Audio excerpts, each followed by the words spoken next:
peuple en Zambé, ngai frère Joël Ndongala, na vai na Kisenso, wandi zali commune ngai, kana zolo ba belé o ba mona ba kosutuka, na zala Kisenso, na commune Kisenso, kombo o ba bayibilinga yango na frère Joël Ndongala. Na ye na émission juste pour na ko lobola na Italie musala o tuzo ya Nzambe et belé ba ko kama o yaza menuisier yaza garnissier yaza charpentier mais awa yo le panine donc na para bunzambe to yimbaka naza musicien on a betaka musique religieuse toujours pour na ko tombola musala ya Nzambe de na yaki juste kat na aussi kan émission pour etena ya ko pesila makambo Italie musala o malgré ba kokoso ezali tozo meka ko bunda la fort na biso ko to meka ko bima mais le beaucoup moko penza et ce que la volonté donc nazo ko ka penza sur ce la melipe parce que naza ba titre dans le studio à peu près 3 titres déjà au fallait bima mais pema dia on a yé pour tout sur la maman mukina bandeko de peur que le la pema lisundi et pas bateau bazara na souci ya ko salisa œuvre ya Nzambe que les liboso œuvre Nzambe et que les musique parce que évangélisation ils a mis balé ya liboso batei o batele makapona koteya bango bateya ka ko ba pasteur ba prophète bateya ka pona ko kabula sango malamu alors biso pe ba yembi na par Nzambe to yemba ka toujours pona ko évangéliser pona ko édifier peuple Nzambe na lo yembo ibele babikaka monsieur a causé un problème kokoso mais tant yoki le yembo o yembani et consoler pe pesier guérison donc ebele babika na yembo donc naza bana besoin ya bisungi po ete mosala oyo tobandi ekoma tina suka batitre ezali makambo ya bien ezali je pense que peuple ya Nzambe bokozala décidé bon musique nasalaka yango juste mpona kopesa gloire epai na Nzambe mpona kosoutenir to kobenda maloba ya Nzambe mosika na bato parce que na nzela la musique ina otolo bana ebandeli ete musique eza na rôle makasi na kati na mboka na biso to na bana ya Nzambe onasala musique mpona koédifier peuple ya Nzambe so na kozala mokuse musique mpona nga eza ya makila nazwa yango lokola eloko moya liseki te non musique mpona nga nazwa yango mpenza mosala parce que nabotami na yango parce que naza choriste à part nanu on a outil koloba naza choriste na chorale Corgès ba o ba otala ngai ba oye ba babi ke directeur technique na biso DT Joël Ndongala wana para chorale je suis technicien chanteur compositeur na composa bandembe belé na chorale donc étant que na botami na yango na koli na yango nazo yemba na chorale nazo evre na chorale mais on a yako memango pe susu po ete ekobaka ok donc eza penza accessoire te pour nanga ils penza eloko ya makila pe na osala ngo kino suka bomo bon bana bandi même la musique à part chorale ça veut dire qu'à part chorale les amours temps ebele na bosani mais ils pena moi mingi ba estimation il goes à 5 ans 6 ans bon là le penza na bénéficié te parce que dina tu lo bana ba ni bandelike ba appui ezate nyoso nazo potana nga moko na mwa moke o nazo sala ya mwa musala nga maboko na yebi nazo meka ko sala mais pona bénéficier na mtenga na bimisaka pona meka ko créer ko se organiser pour le bande ko ma clavier moi nini donc ko bunda nezana na ba na bénéficier te na ngande na mwa moke na bien o na sala kana yango le nazo potana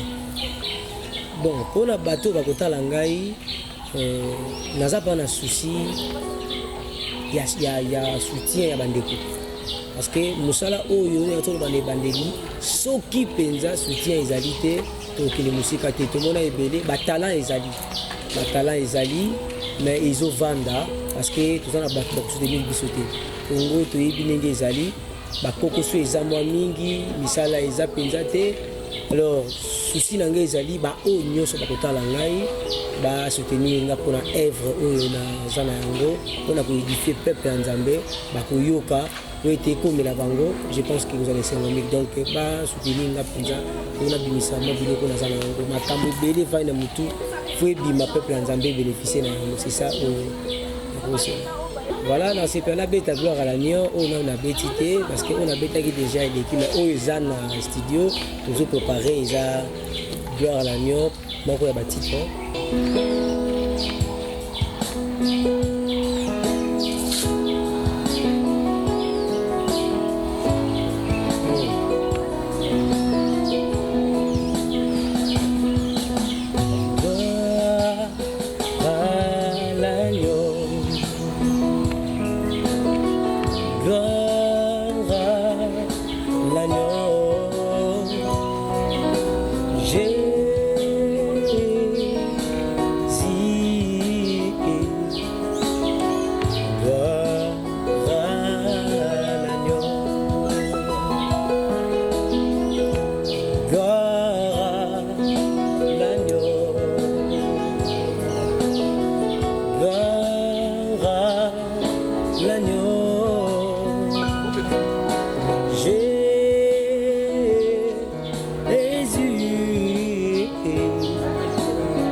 nzembo ebima te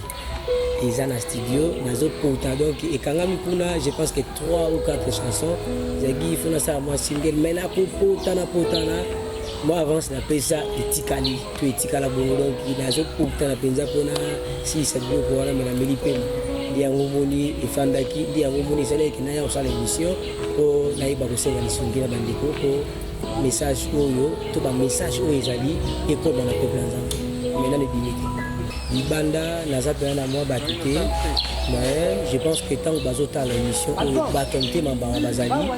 oyo basalisaka bato je pense que na vie mpona kosunga motu to mpona kosalisa motu non fo oyebe kaka azalaka wapi mwana ya nani kindandi nani non bolingo bibelobi etalaka elongi te ekipaka mpe grâce à motu donc bato oyo bakosepela kosoutenir œuvre ya nzambe nde bakoki kosoutenir mpona libanda mpona awa je pense que naza na mama présidente na ngai suza ntangu ye azali nazopesa bambote mingi akoyokanga mpe mpe akomona ngai je pense que akosoutenir mosala oyo mpe naza na mama Ginette Lebika esika azali ye mpe soki amoni ngai je pense qu'akotika ngai mpe parce que azali ya ngai ya motema bazali ebele nazopesa bambote mingi na choral Proges choral na ngai oyo esali ngai nazala oyo nazali ainsi ke bandeko nyonso toza ebele Simeyo Mampuya Enoch Ntevi président na ngai na kati ya groupe Jansin Dongala baza presque ebele motu nyonso akomona ayeba kosoutenir oyo ete mosala oyo ekende liboso mais ya liboso nazosenga lisungi epai ya papa Ben Salomo esika azali asoutenir mosala mpo eza mba liboso te asalaka yango eza eloko moke mpo na ye mpo asoutenir mwana na ye donc papa esika azali papa Ben Salomo donc asoutenir nga je pense que ekozala esenga mingi puis ya mibale na Léon Mukandi prophète ebiki azali papa Eli Mukandi plutôt nabosani donc ye azali prophète oyo aza na kati ya œuvre nzambe papa mosala yango oyo esoutenir biso oyo ete mosala oyo ekende liboso papa prophète Eli Mukandi ezala esengo mingi so soutenir ngai oyo naza na yango ebima oyo ete peuple ya nzambe ezala édifié à toi aussi boss Léon Milambo boss ya chaîne auto baza awa na esika MLTV donc nabosani te papa soutenir mwana na yo oyo ete nkombo ya nzambe ekoma toujours kotombwama napesi mbote na ngai na Yoris Mavinga oyo aza soutenir to produit ya papa Ben Salomo epuis napesi mbote na inspecteur Sam esika azali bambote ebele mwana ye bosoutenir mpe mpo mosala eto wakende liboso epuis nabosani te paster Sala Zaku na paroisse ya Kokolo papa na ngai oyebi eza mwana oyebi malamu sobe yeyo soutenir mosala oyo toki ezala esengo mingi bapaster nyonso ya église na nga fikambikambi basakoli nyonso badirigant nyonso bafutiste nyonso mbote na bino napesi mbote na nga na Driss Mbunga oyo azali coordinateur ya chaîne epuis napesi mpe mbote na nga lisusu na Tino Kisoka et puis na Divine Tiala na clavériste na ngai makasi oyo asekisa peuple ya Nzambe Donel Kalema esiki bana Nzambe nyonso oyo bazolanda biso to bakolanda biso